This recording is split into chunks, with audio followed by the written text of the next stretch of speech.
안녕하세요, 구독자 여러분. 구독과 좋아요는 채널 운영에 큰 힘이 됩니다. 안녕하세요. 내일 모레 75살 되는 여성입니다. 얼마 전에 평생 일궈온 생선가게 접고 새 인생 살고 있어요. 손녀딸이 이제는 남은 인생 즐기면서 살라며 문화센터 소개해줘서 열심히 다니고 있어요. 다 늙어서 무언가를 배운다는 게 참 힘든 일이지만 뒤늦게 배우는 재미를 알아서 최근엔 컴퓨터를 배우고 있답니다. TV로만 드라마, 영화를 접해봤지 유튜브라는 걸 접해보니 정말 새로운 세상이더군요. 사람들 사는 이야기도 들을 수 있고 아주 좋습니다. 많은 공감도 되고 위로도 되고 만나지 않아도 마음이 통한다는 게 뭔지 알겠더라고요. 그래서 저도 이참에 용기 내서 지금까지 살아온 이야기 좀 해보려고 합니다. 사실 아들이 하나 있어요. 얼마 전에 이혼을 했고요. 이혼의 원인은 주제도 모르고 날뛰던 며느리 때문이에요. 개구리 올챙이 때 생각 못한다고 하잖아요. 사람이 한결같아야 평탄하게 인생을 사는 법인데 며느리는 그러지 못했습니다. 구구절절 제 사연 한번 들어보시겠어요? 아들 밥은 먹고 다니냐? 요즘 다니는 회사는 어떠니? 지난번에 이직했다고 어미한테 들었다. 잘 다니고 있어요. 다행히 좋은 사람들 많이 만나서 즐겁게 일해요. 일도 그렇게 안 어렵고요. 어머니가 신경 많이 써주신 덕분이에요. 매번 저희 이렇게 도와주셔서 감사해요. 아니다. 아가, 내가 뭐 해준 게 있다고 그러니? 나는 너희들이 잘 먹고 잘 살면 그만이야. 아니에요, 엄마. 우리 힘들 때 엄마가 도움 주지 않았다면 저는 이렇게 일하지도 못했을 거예요. 제가 더 잘모셔야 하는데 괜히 고생만 시켜드리는 것 같네요. 그런 말 마라. 다 사람마다 때가 있는 법이야. 지금 이렇게 고생하고 어려워도 나중에 가면 다 되돌려 받는다. 너는 반드시 잘 될 거야. 그나저나 어머님은 진지 잘 챙겨 드세요? 저희 없다고 끼니 거르시면 안 돼요. 걱정하지 마라. 옆 가게 김 여사랑 같이 잘 먹고 있어. 너희야말로 타지에서 고생하는데 잘 먹어야지. 내가 생선 좀 보내주련? 아니에요. 어머니도 파셔야죠. 매번 저희한테 보내주시면 못 파세요. 저희 걱정은 마세요. 맞아요, 엄마. 저희 단칸방에서 빌라로 이사도 갔어요. 회사 주택이라 큰 돈도 안 들이고. 집도 좋아요.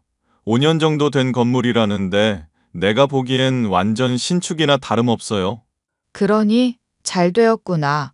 아무튼 날도 추운데 내 걱정은 하지 말고 너희들 옷 따뜻하게 잘 입고 다녀라. 알겠어요. 엄마나 잘 챙기시고 또 연락드릴게요.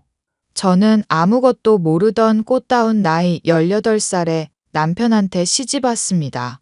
그 시절 모두가 그러했듯이 어른들이 중매서 주는 집안과 결혼하는 게 정말 흔한 일이었죠.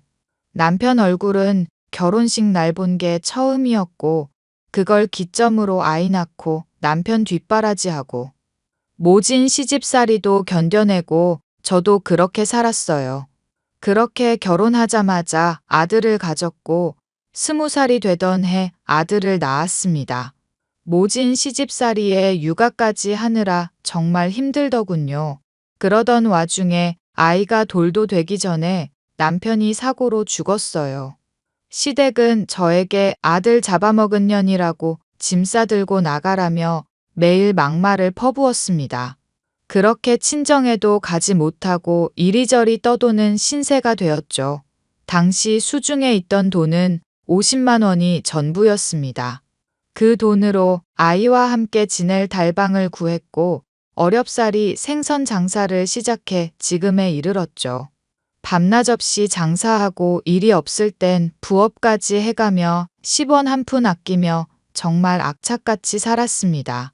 아들은 평범하게 대학교를 졸업하고 취직했는데 생각보다 오래 회사 생활을 못하더라고요.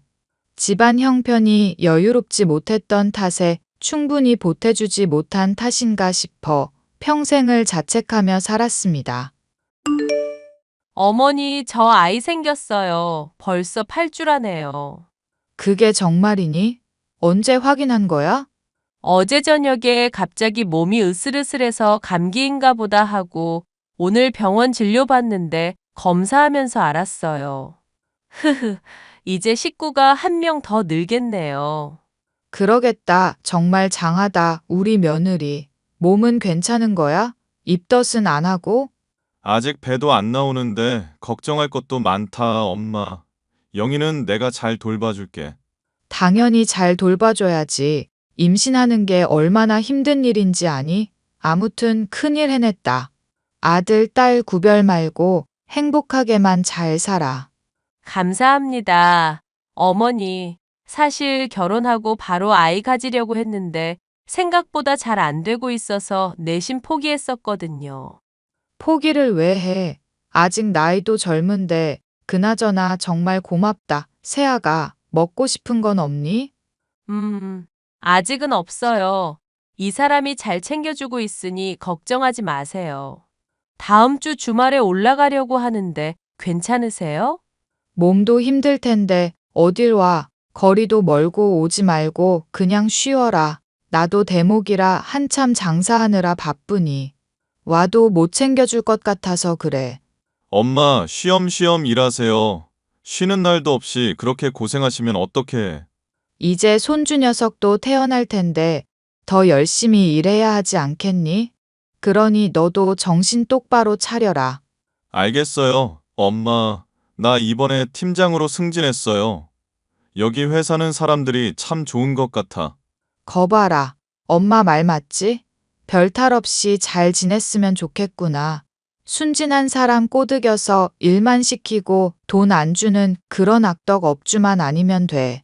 그런 분들 아니야. 여기서 부지런히 일 배워야지. 나중에 언젠가는 나만의 사업을 할 거야. 그래, 뭔들 좋으니 열심히만 하렴. 곧 너도 아버지가 될 몸인데 가장으로서 책임을 다해야지. 알겠어요, 엄마. 각자의 위치에서 열심히 살다 보니 우리 집에도 좋은 소식이 들려왔습니다. 바로 며느리가 아이를 뵌 겁니다. 그 아이가 지금의 손녀죠. 정말 작고 여리던 아이가 어느덧 무럭무럭 자라 내일 모레면 성인이 되니 정말 시간 가는 줄 모르겠네요. 아무튼 그때로 다시 거슬러 올라가면 손주 녀석을 가졌다는 소리를 듣고 어찌나 기뻐했는지 몰라요. 아들 부부는 회사에서 제법 오래 일을 했습니다. 손녀가 태어나고 얼마 되지 않은 시점에 IMF가 터졌고요. 그 바람에 잘 다니던 회사도 구조조정으로 그만두게 되었고 경제 상황이 나빠졌으면 나빠졌지 좋아질 기미가 안 보였습니다. 이대로는 안 되겠다 싶었고 아들 내외를 서울로 불러 같이 살게 되었죠. 아들은 사업을 시작해 보겠다며 저에게 자금을 요구했어요. 이왕 해보는 거 아쉬움 없이 시작하라며 넉넉히 지원해 주었습니다. 하지만 시국이 시국인지라 뭐든 잘 안 되더라고요. 그렇게 번번이 사업에 실패하고 거의 모든 재산을 잃게 되었죠. 설상가상 보증을 잘못 써는 바람에 빚까지 생기면서 제가 장사하며 번 돈과 아들이 막노동하며 모은 돈으로 생계를 이어나갔어요. 그렇게 10년 정도 시간이 흘렀습니다. 엄마, 오늘 마지막 송금하고 왔어요. 그동안 정말 고생 많았어요. 못난 아들 뒷바라지 해주시느라. 흑흑. 왜 울고 그런다니? 둘이 벌어서 이만큼 할 수 있었던 게야. 너도 그동안 참 고생 많았다. 수진 어미야, 너도 고생 많았고. 아니에요, 어머니. 제가 뭘 한 게 있다고요. 빚 갚느라 생활비도 제대로 못 줬는데 그 상황에서 수진이 키워내느라 고생했지. 우리 중에서 제일 고생한 게 수진 어미다. 어머니, 수진이도 이제 다 컸고 스스로 할 줄 아는 것도 많아서 막상 제가 하는 건 없어요. 그 일랑 어머님이 고생 많으셨죠. 그 많은 빚을 다 해결하셨으니. 네 시아버지만 살아있었어도 이런 고생은 안 했지 싶다. 그 양반이 워낙 생활력이 강한 사람이라. 아무튼 날도 날이니만큼 수진이 데리고 건너오너라. 오랜만에 외식이나 하자꾸나. 정말요? 그럼 학교 갔다 오면 바로 갈게요. 여보, 당신은 언제 와요? 나도 저녁 식사 시간에 맞춰서 갈게. 오늘 근무긴 한데 조금 일찍 갈 수 있거든. 그리고 모두에게 할 말도 있고. 뭔데 그러냐? 중요한 이야기야? 괜히 걱정시키지 말고 여기서 이야기해요. 어머님 또 발동동 구르신다고. 그런가? 그럼 미리 말할게요. 나 A 기업에 입사하기로 했어. 일전에 일했던 직장 사장님 알지? 그분 지인이 A 기업 임원인데 나 추천해 주셨어. 이번에 경력직 전형에 지원했는데 합격했다고. A 기업이면 대기업 아니냐? 아이고, 우리 아들 장하다. 여보, 그게 정말이야? 그렇다니까. 우리 식구들 이제 고생 끝 행복 시작이야. 월급 꼬박꼬박 나오고 회사 관사도 나오니까 지금보다는 좀 더 여유로워질 거야. 그동안 고생시켜서 미안해요. 엄마, 그리고 여보. 그거 정말 잘 됐다. 아이고, 우리에게 이런 일이. 아들은 대기업에 소속되어 사업과 병행하며 근무하게 되었습니다. 월급도 제법 많고 그 무렵 저도 장사가 잘 되기 시작해서 형편이 조금씩 나아지기 시작했어요. 손녀도 무럭무럭 잘 커서 사람 고치는 의사 되겠다더니 정말 의대에 입학했고 아들도 회사에서 탄탄대로를 걸었죠. 이제 우리 집에는 늘 좋은 일만 가득할 것 같았습니다.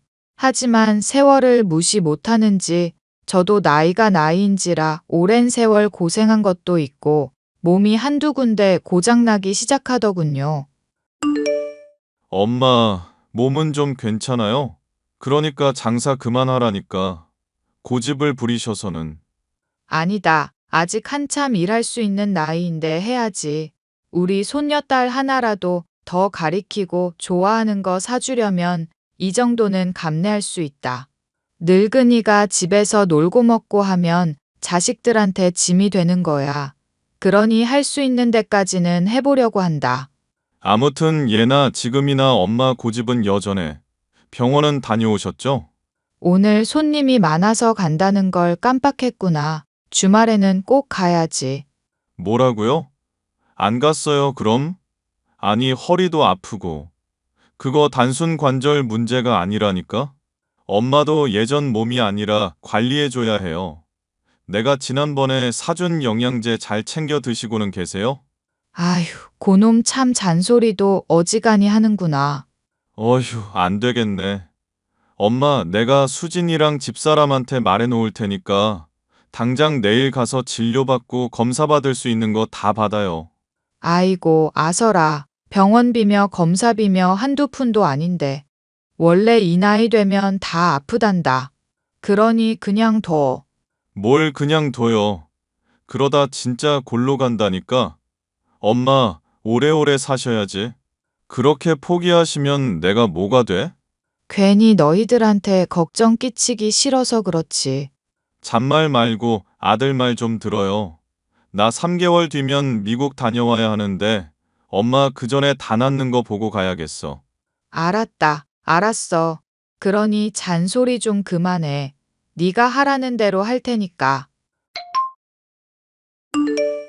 여보, 내일 엄마 모시고 병원 좀 다녀올 수 있어?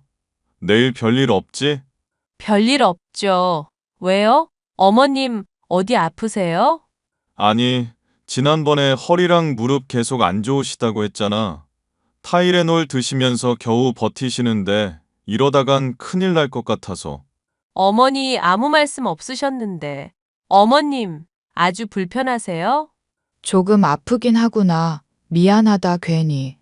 아니에요. 뭘 그런 거 가지고 그러세요. 그래서 내일 몇 시에 가면 되는데요? 수진아, 바쁜 건 알겠지만 너희 병원에서 할머니 진료 좀 받자. 갑작스럽긴 하지만 진료할 수 있겠니? 잠시만요. 진료 스케줄 좀 보고요. 요즘 예약 환자가 워낙 많아서요. 아, 잠깐. 혹시 점심 전이긴 한데 11시 어떠세요? 그땐 제가 직접 봐드릴 수 있어요. 오신 김에 CT랑 MRI 다 찍고 가세요. 어차피 가족 할인되니까 비용은 걱정하지 마시고요. 그래, 그 시간에 할머니 모시고 네 엄마가 갈 거다. 잘 좀 부탁한다. 바쁜데 시간 뺏어서 미안하고. 아니에요. 이게 뭐 별일이라고. 그나저나 할머니 언제부터 그랬어요? 혹시 봄에 그랬던 거 아직도 그래요? 그게 말이지. 말도 마라. 지금까지 약으로 버티셨단다. 그것도 약국에서 산 타이레놀. 아주 네 아빠 불효자 만들려고 작정하셨어. 아니, 통증이 상당했을 건데 자세한 건 내일 봐야 알겠지만 할머니, 이런 거 미리미리 말씀하시라니까요? 손녀가 의사인데 뭐가 무서워서 아무 말도 안 하세요. 그러니까 이렇게 엄마 아빠한테 혼나지. 너희들 불편할까봐 그랬다. 앞으로는 제때제때 말아마. 당연히 그러셔야지. 아픈 거 숨기면 나중에 더 큰일 나. 가족들이 고생하니까 차라리 일찍 말해서 해결해요. 그럼 11시로 예약 걸어둘 테니까 시간 맞춰 오세요. 원무과 안 들리고 바로 와도 돼요. 3층이야. 알겠어. 그럼 진료 보고 같이 점심 먹을까? 시간 안 되면 저녁이라도. 요즘 도통 얼굴을 못 봐서 말이다. 알겠어. 시간 되면 먹고. 아무튼 내일 봐요. 나 회의 들어가야 해. 그래, 우리 손녀 수고해라. 다행히 손녀가 일하는 대학병원에서 진료를 볼 수 있게 되었고, 디스크 판정을 받아 수술하게 되었습니다. 누군가의 간호가 필요한 상황에 아들은 해외지사로 발령받아 2년 정도 떠나 있게 되었고, 결국 며느리의 도움을 받기로 했어요. 하지만 며느리는 말로만 알았다 하면서 뒤로는 저를 모른 채 하더군요. 다 같이 있을 땐 그렇게 살가운데 가족들이 없는 자리에선 완전히 저를 내외했어요. 그러다 어느 날은 저에게 같이 지내는 게 불편하다며 노골적으로 티를 내더군요. 그래서 집 근처로 원룸을 구해서 나가 살게 되었습니다. 물론 아들에게는 제가 혼자인 게 편하기도 하고 새로운 인생을 즐겨보고 싶다. 애먼 말을 둘러댔지만요. 그런데 말입니다. 제가 수술을 하는 바람에 할 수 있는 행동 범위가 정해졌는데 며느리는 그걸 도와주지 않았어요. 물론 꼭 해야 하는 건 아니었지만 감수하고 제가 어렵사리 해결해야 했죠. 저도 다 늙은 마당에 자식들한테 바라기만 하는 건 안 된다고 생각해서 꾹 참고 있었어요. 하지만 시간이 지날수록 며느리는 절 시어머니로 생각하지 않는지 점점 남대하듯 하기 시작했습니다. 안 되겠다 싶어서 말을 꺼내니 이때다 싶었는지 흔쾌히 대답하더군요. 그동안 살붙이고 살았던 정이 아까웠습니다. 지금 바쁘니 내가 기니 할 말이 있구나. 네, 말씀하세요. 요즘 너 뭐 하고 다니는 거니? 경훈이 미국 갔다고 너무 밖으로 돌아다니는 거 아니냐? 나돌아다니다니요. 저도 제 할 일 하는 거죠. 제가 집안에만 틀어박혀 있으라는 법은 없잖아요. 그거야 그렇지. 내가 말하는 건 그게 아니다. 내가 미안해서 이야기 안 하려고 했는데. 경훈이 미국 가고 나서 디스크 수술하고 나 도와주겠다더니 왜 아무것도 안 하니? 내가 큰 거 바라는 것도 아닌데. 어머니, 저도 제 생활이라는 게 있어요. 언제까지 어머니한테 얽매여 있어야 하는데요? 뭐? 너 그게 무슨 말이냐? 맞잖아요. 저도 그동안 고생 많았고 하고 싶은 거 이제야 좀 하겠다는데 그게 어렵냐고요. 지금 누가 하지 말라 그랬니? 됐다. 너한테 부탁하느니 내가 알아서 하는 게 낫지. 적어도 시어머니로서 대우는 해줄지 알았어. 그런데 툭 까놓고 이야기해서 너 수진이나 경훈이 있을 땐 나한테 온갖 알랑방귀 뀌어대면서 걔네 없으니까 나 몰라라 하는 거잖니. 그렇게 말씀하시면 저도 할 말이 없네요. 어머니가 그렇게 생각하시는 게 맞아요. 어이가 없구나. 앞으로 매달 나한테 30만 원씩 보내거라. 아무것도 안 하고 살자니 내가 안 되겠다. 그동안 내가 너희들 뒷바라지 해준 거 생각하면 이 정도는 아무것도 아니라고 생각한다. 참나, 그깟 돈 얼마나 된다고. 알겠어요. 그렇게 또 몇 개월의 시간이 흘렀고 디스크 수술 후 재활치료를 열심히 받았습니다. 며느리가 보내주는 돈과 아들과 손녀딸이 가끔 주는 용돈으로 간병인을 고용했어요. 며느리의 도움은 바라지도 않았습니다. 그러다 제가 정말 죽을 뻔한 일이 발생해요. 나이도 들고 수술도 받은 데다 몸이 약해져 있었는데 갑작스레 건강이 악화한 거였죠. 주말 아침 제가 정신을 잃고 쓰러졌는데 한참 뒤에 눈을 떠보니 병원이긴 했습니다.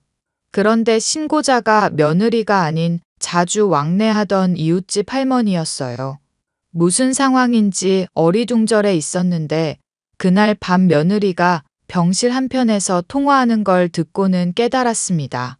그동안의 모습이 모두 거짓이었다는 사실을요. 그리고 제가 걱정되어서 병실로 찾아온 손녀도 그 이야기를 듣고 말았어요. 저와 눈이 마주쳤는데 아무 말 하지 말고 가라는 손짓을 했습니다. 손녀는 화가 잔뜩 난 채로 뒤돌아갔고요. 아, 글쎄.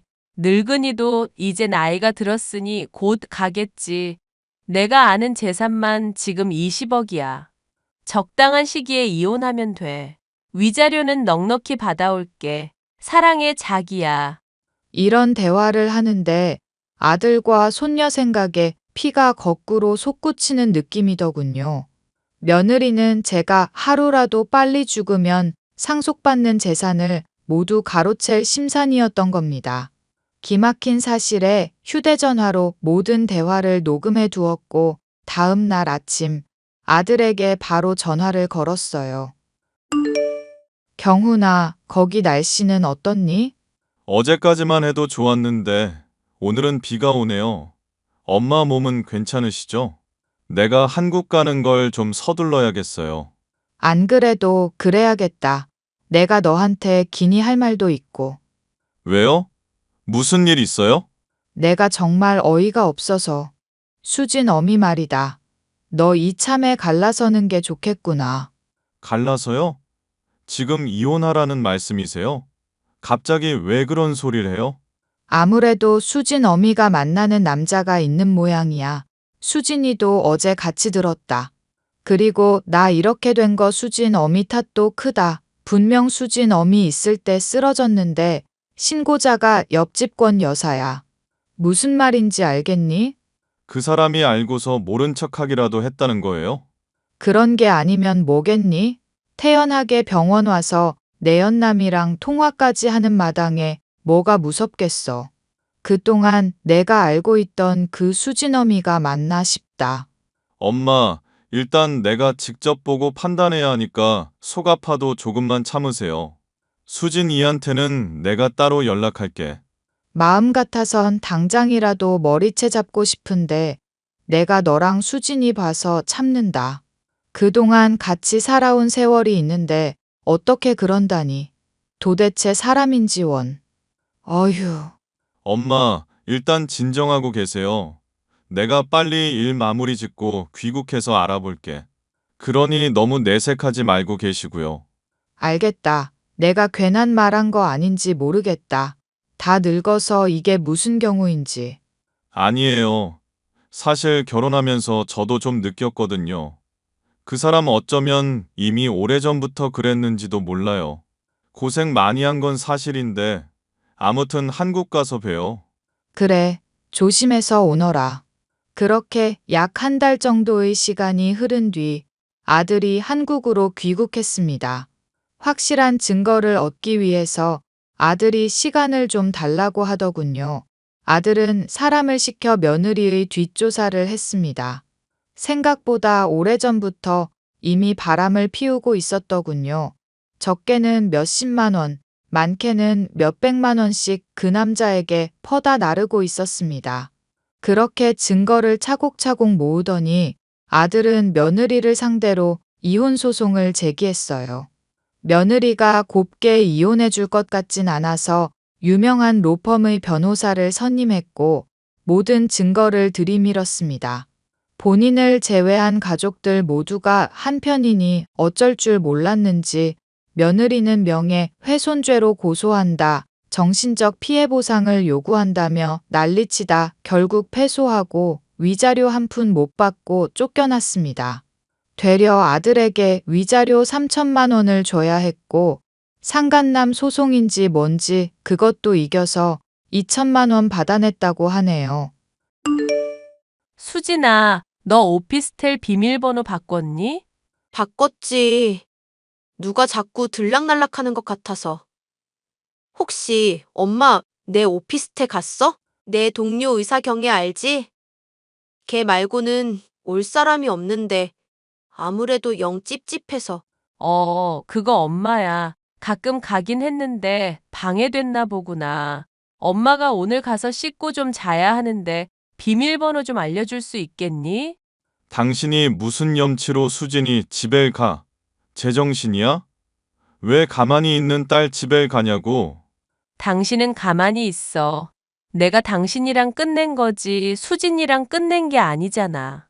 수진아, 안 그래? 엄마, 말 같지도 않은 소리 하지 마. 설마 내가 왜 이혼했는지 모를 거라고 생각하는 거 아니지? 나 엄마 그날 밤에 통화하는 거 다 들었어. 그리고 엄마 바람 피우고 있는 거 다 알고 있었고. 뭐? 뭐라고? 수진 애미야, 이제 그만해라. 너 빼고 모두가 알고 있었어. 이제 경거망동은 하지 말고 더 이상 찾아오지도 말거라. 나도 화내기 싫으니. 어머니는 뭔데 참견이세요. 이건 우리 가족 일이에요. 엄마, 시끄러워. 나한테 가족은 이제 아빠랑 할머니뿐이야.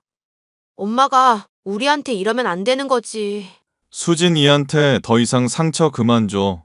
깔끔하게 헤어졌으니 그만하라고. 위자료 준 거 돌려줄 테니까 그냥 나가. 누구 마음대로 천륜을 끊어놓으려 해. 수진아, 너도 그렇게 생각하니? 네가 뭘 잘못 알고 있는 모양인데. 이게 다 너희 아빠랑 할머니 탓이라고. 말 같지도 않은 소리 하지 마. 할머니가 엄마한테 어떻게 했는데. 그리고 지난번에 할머니 병원에 입원하신 거 엄마가 신고 안 하고 옆집 할머니가 신고했다며? 내가 모를 줄 알았어? 다른 사람들 눈은 속여도 의사 눈은 못 속인다고. 엄마가 제때 신고만 했어도 할머니 그렇게 오래 입원 안 해도 됐다고. 지금 후유증 때문에 절뚝이시는 거 그거 다 엄마 때문이야. 내가 진단서 끊어서 엄마한테 손해배상 청구시킬까? 너 어쩜 엄마한테 그러니? 내가 다른 사람도 아니고 너 낳아준 엄마야. 엄마니까 마지막 알량을 베푸는 거야. 엄마니까 더 이러면 안 되는 거지.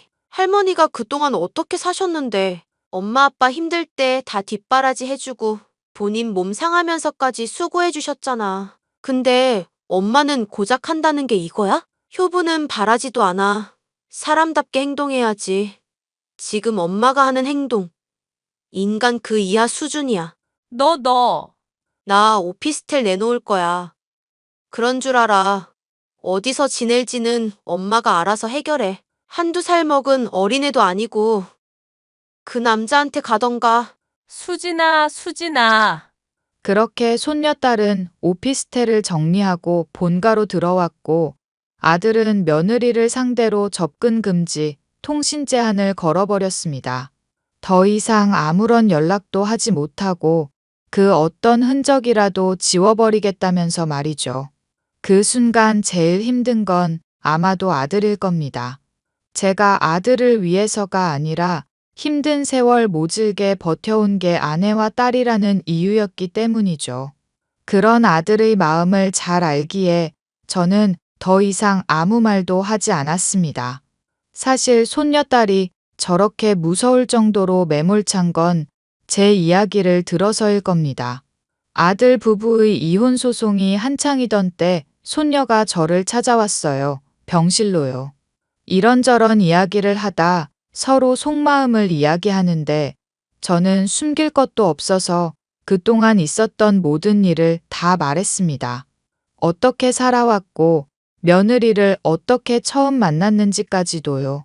손녀딸은 묵묵히 이야기를 듣고만 있었습니다.